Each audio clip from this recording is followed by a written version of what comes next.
Hello guys, we're now going to look at number 14 of the top 30 greatest checkmates of all time. And this is one that you've probably seen in movies.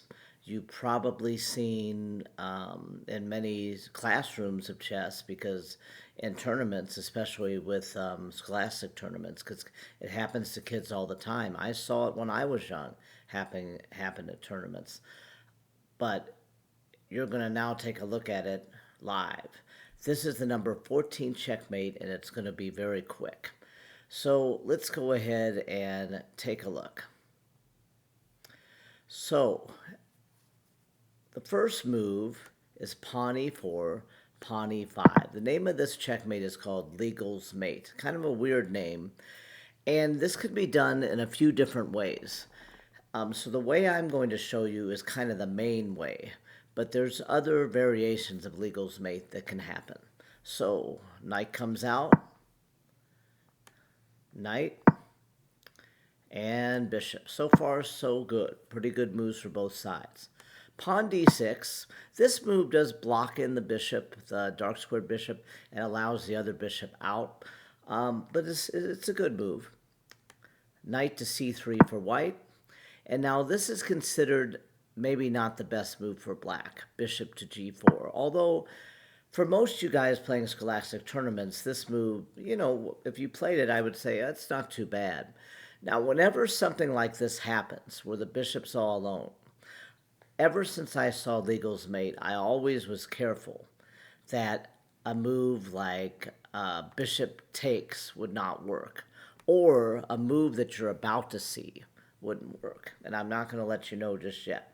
But after this happened, bishop g4, the main idea is pawn to h3.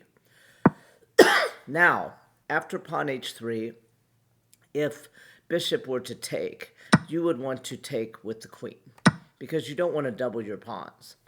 But that's not what happens. What happens is the bishop backs up.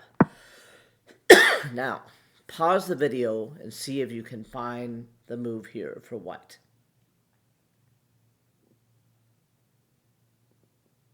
Okay, did you find it? I know you're excited if you did. The best move for white is actually to play knight takes e5, a crazy move. Now let's take a look at that. Now, it gives away the queen. That's what's so fascinating about it. And if bishop does take the queen, there is a checkmate in two. Pause the video and see if you can find the next move. Okay? If you said bishop takes f7, you were correct. So, after that, the king cannot move to d7. He'll be in check.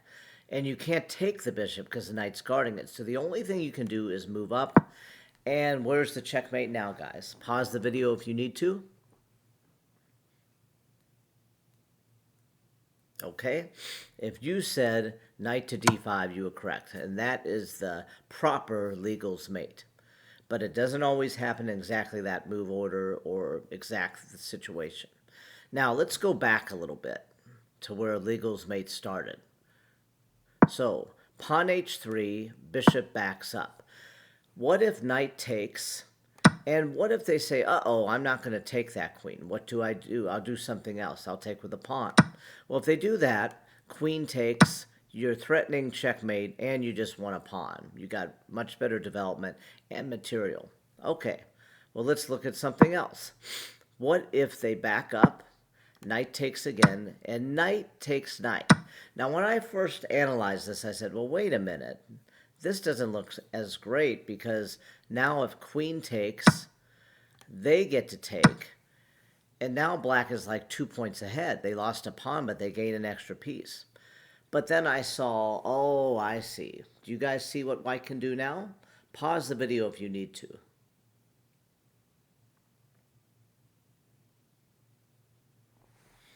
Okay. If you said queen to b5 check, you were correct. You're checking and threatening the knight. They're going to block the check, and you take the knight. Now, white is 1 pawn ahead, plus they have better development than black. So, That is Legal's Mate. I hope you have an idea of Legal's Mate now, and maybe you'll get to play it in one of your games. At least you'll have an eye out for Legal's Mate and variations of it.